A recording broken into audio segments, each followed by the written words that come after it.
Ladies and gentlemen, welcome back to the channel. Thank you so much for being here. Today, we've got the co-founder and CTO of Kardiachain to talk about the project, the interoperability space, all sorts of good stuff. So thank you so much for joining me, and thanks for being here, my friend. Hello, everyone. So my name is Huy Nguyen. I'm the co-founder and CTO of Kardiachain. Before Kardia, I have about 12 years in Silicon Valley. 10 of them was at Google, where I was a tech lead manager for a few infrastructure products.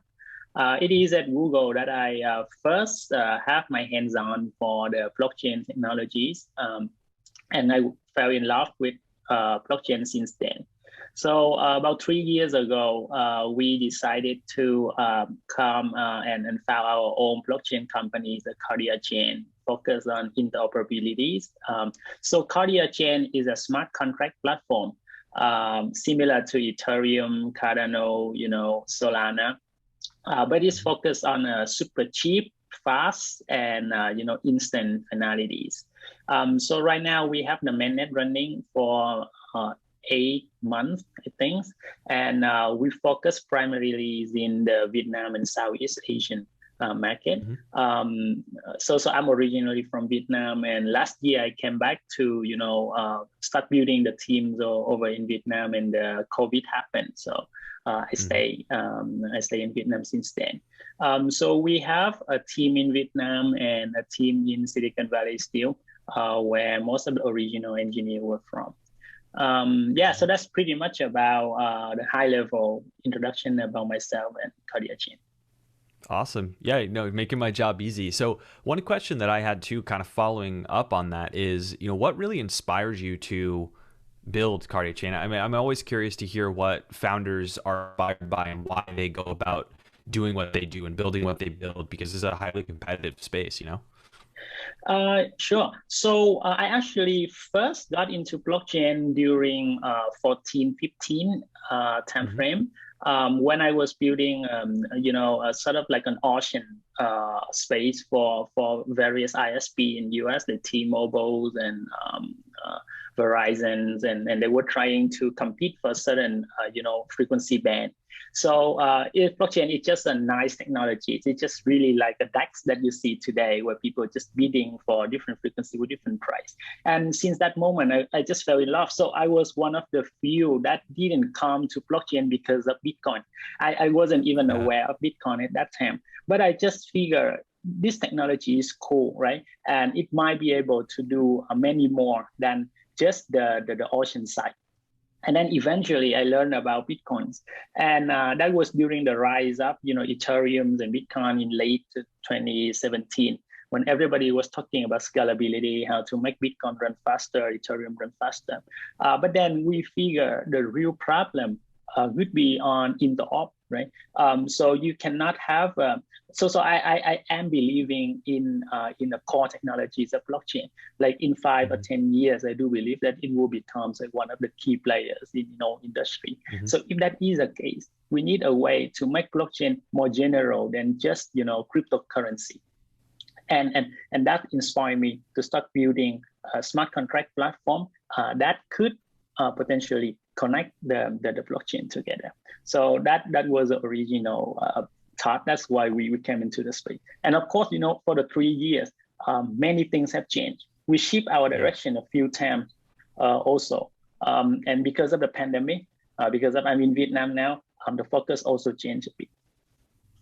Yeah, no, that makes sense. And I mean, I think for me personally, I've been in the space. You were saying many people get in the space through Bitcoin, and I think a lot of people that got into space during times when Ethereum was starting to get popular, even people that came in later, where a lot of different blockchains were coming into the mix with ICOs and that whole craze in 2017, there was this huge explosion of different protocols, and now we look at it, and to a newcomer it's very confusing what's out there and what the future is going to hold. And I think that personally the future of blockchain is multi-chain, and so I really have a passion for interoperability projects, and that's there was a synergy here to sort of talk through it. What is, or I guess, can you explain Kardiachain's philosophy on interoperability and how your protocol sort of enables that cross-chain communications? Like what do you see, how do you see that working, and kind of give people an idea of how it works for Kardiachain? Right. Yeah, so today you can actually see many projects that do the interop already, right? And one of the very common ways is doing bridging, or layer two, or off Mm-hmm. chain, right, or side chain. Back in 2017, that wasn't the case. Like Ghost was an idea, and that was about one of the first projects to tackle on the interop, right? That we have back then, and we still have a patent pending for that, is called the dual node. So basically, we have a node that acting as an agent on both chain. So the philosophy that Kardia have is we're trying to introduce a non-invasive cross-chain mechanism. That means we don't need any chain to comfort to our protocol. Like for example, in Cosmos, you need to do IBC, right, in order to join, right? But Cosmos did a fantastic job, and they deliver it all the way. But Cardia believe that in the future, there's only about 5 or 10 chains that really matters. We don't need to connect hundreds of chains, but we do want to have a connection to a few big chains, and they will be able to transfer all of the data and information and value for like 99+% of the needs, right? So the way we do it is truly non-invasive. We just have a dual node joining all the blockchain network, and in a way forming a decentralized layer two consensus on top of that blockchain. And that brings over both the data and value and even smart contract called to Kardiachain. And we serve as a hub to connect a few of them. So in 2019, we connected the first three, which is Neo, Trons, and Ethereum. And the Neo team was super surprised when they figured that we crossed them in, and they didn't even know about it. We didn't even have to contact them. So it was super cool. And we were super excited. That is why we try to continue to build more and more. But then we learned a lesson too. Because blockchain space moves too fast, right? You need protocol chain. BSC wasn't even a big thing back then, not even a thing, right? And now it is pretty much, dominating. It's like same thing with Solana, Polygon and other chain. So we shift our focus a little bit to make sure that the interop now not only be non-invasive, but really matters, that bring in the kinds of value that would, because I bet you that in the next 1 or 2 years, you will see the landscape change significantly again. Yeah, I mean, and that's the tricky thing about interoperability is you have to create a sort of a general purpose mechanism to do it, and it needs to be flexible enough so that future protocols can be included in that vision, because it's very likely that many of the pieces of technology and protocols that will be around in the future may not have been invented yet. And so it's very interesting to look at it that way. So effectively then help me understand, it's really what Kardiachain is offering is sort of, a bridge between two networks, and you achieve that by creating a dual purpose node, if you will, basically taking clients from both networks and allowing for consensus driven transactions to occur between the two. Am I correct in that? That's correct. Awesome. And so, and you mentioned consensus in your, what you were talking about with interoperability and Kardiachain. Kardiachain uses proof of stake, right, for that validation? BFT DPoS, so delegated proof of stake. Okay, so it's delegated proof of stake. And so what drove you to select delegated proof of stake as the main driver for the network? Right. Thank you very much for the question. I think it's great to chat with you like a technical engineers, right? So these kinds of question is actually a lot of thought has to be put on for those, right? When we started again, proof of stake was not really productionized yet. It was still an idea, but we figured that work with which was predominant at that time is not the way that we want to develop the futures on, right? I think proof of work is really good for store of value, things like Bitcoin, right? But Bitcoins, right? One Bitcoin is probably enough. If everything is using the proof of work, then we probably would run out of energy, and it's not a stable technologies anymore. So proof of stake come as a very natural choice at that time. But I myself don't believe in a pure, chain-based proof of stake either, because it also has its own limitation. So we try to, tune in a little bit to try to fix some of the problem that we see along the way. So we use BFT to make sure that we have, securities, over liveliness, because we need 66% to persist, right? And then we modify the proof of stake a little bit as well to be more on the DPoS. So we're gonna be able to control the numbers of validators, and we let people delegate on top of them.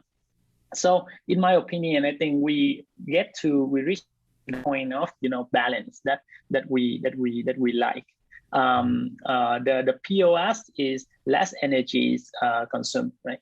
And it's faster. It has final instant, right? Instant finality, which is a key thing that I like a lot. Then when we move back to Vietnam, start working more with the business over here and the government, it became clear that we don't need huge decentralization. You know about the trilemma, right? So decentralization with hundreds of thousands of nodes is not the focus that we're trying to build, right? So we were able to reduce the decentralization a little bit in exchange for the performance and security. So I think it just have enough flexibility for us to adjust different time. Yeah, that makes sense. I mean, I think that there's often this thing that, I mean, you've probably experienced it where people talk about blockchains, they talk about cryptocurrencies, they might talk about, even more niche down technologies in this space. And they often say, well, it's 100% decentralized or it's not valuable. And I think it's really a gradient, first of all. And people who watch the channel know I've talked about this. It's tough to even quantify what 100% decentralization really is, and how can you prove that, right? It's not that simple. But even then, it is about picking the right tool for the job. And in some cases, right, it might be, if you're going for fast finality, you're going for high transaction throughput, and you've got specific use cases around that where you can sort of pull some levers that might reduce decentralization for a cause, right? So it's, and again, it's the user's choice if they want to use the platform or not. So I think it's just such an interesting and special space to be in, to sort of have that opportunity to build. I know that in this year, right, you even mentioned it, right? Well, it's not even just this year, but 2020 and 2021, it's been quite a roller coaster ride, right? There's been some really good times. There's been some really rough times, both in the markets for crypto and sort of outside of that. But right now, especially in 2021, the markets have been kind of down for a while, right? So people are getting a little antsy, but this is like the ideal time, I think, for people to like really be hunkered down and building. And so I wanted to sort of ask you, from Kardiachain's perspective, like, what's the plan for the rest of 2021? What are you building? I would love to just understand kind of what the roadmap looks like for the year. Right, thank you. So Kardiachain been through a very long bear cycle since 2018, 2019. We actually IEO on the worst day. Imagine it was like March of 2020, where the pandemic just hit and everything would just crash. You remember the Bitcoin went down to 3,000 something. So yeah, we've been through the bear market, a long bear market. So we think that is a good time to build, right? Because you don't have so much attention, you don't have pressure of doing well in price and things like that. You can put your head down and build something amazing. So for the past few months, it has been quite hard for the market in general. But at Kardiachain, we continue to build out our ecosystem. So now that we have the infrastructure working, we're focusing on, bringing in the real transaction. That really what I think it matters the most, right? We have the advantage that we have the support of the people over here, right? Business, user, governance. We also have a lot of support from, our early investor back in the state. So I think that we have a quite healthy ecosystem today. We plan to have TPS by the end of the year, but just by mid-year, we already have like 5 to 10 TPS, like real TPS. I think that is pretty amazing. So for the rest of the 2021 and even further into 2022 and beyond, we'll continue to grow our ecosystem. I think that will be the biggest theme that we try to achieve. Recently, we launched DeFi Summer, which where we have our DEX ready, lots of farm, game, play to earn. People can come and experience that fully and see how a cheap and fast blockchain could work. Also, since our target is very focused on South Asia per se, you could see that there is a certain distinctions on the business, also the culture side. We have a lot of population over here, but people are usually poor. So there are two things that drive them the most, right? Anything that is easy to play and gain the money, and anything that is less than $10 is probably something that will attract them to start, right? You probably know Philippines and Indonesia is two of the biggest play to earn region today. Yeah. For the first part of the year, apart from Kardiachain, we also build My DeFi. DeFi is one of the games that you probably know, is very famous right now. That DeFi actually drive a lot of traffic from the Southeast Asia alone into the chain. And we sort of just found our germs, right? The hidden germs of the home play to earn system. So I would say for the next 3 to 6 months, we're gonna have a pipeline of both DeFi, NFT, and games coming in. Well, we'll be on the success of My DeFi Pet. My DeFi Pet alone today have like 200K players, right? We believe that if you look at SCs, how they do so well, you can see that they can even grow even faster. So we'll continue to nurture and build more of these, gaming thing in the next few months, and we already have a pipeline ready. Awesome. So there's a lot going on then, right? There's obviously continuing on building out the network side of things and continuing your journey towards broad interop, improving transaction throughput on your protocol. And then there's also sort of getting people in the ecosystem, right? In that's through vehicles like DeFi, like play to earn games, and things like that. So it's really interesting, using the different, I guess the different venues and places where people really want to capture value from this space and give them the tools that they really want. Right. I think in general, for this blockchain space, it moves so fast. And the only way you could keep up with is you stay ahead in the games, right? And it was all about DeFi. Earlier this year, it's all about NFT. And we do believe that for the rest of the year and even into 2022, it will be about games and play to earn and that sort of thing. So we are trying to make sure that as a general, smart contract platform, we can do everything, right? But we want to make sure that we have the right focus. Right. So I think the last question I wanted to ask you is, from your perspective, obviously as a founder of the project, as the CTO, and this actually just came to me as we were speaking, what does success look like to you? Like with this project in this year, in 2022, like what would you look back on and be like, well, we've really achieved what we were working to achieve? It's a fantastic question. So I want to touch a little bit on my background. Since I have about 10 years in Google and I have been all over the world, to be honest, in my role.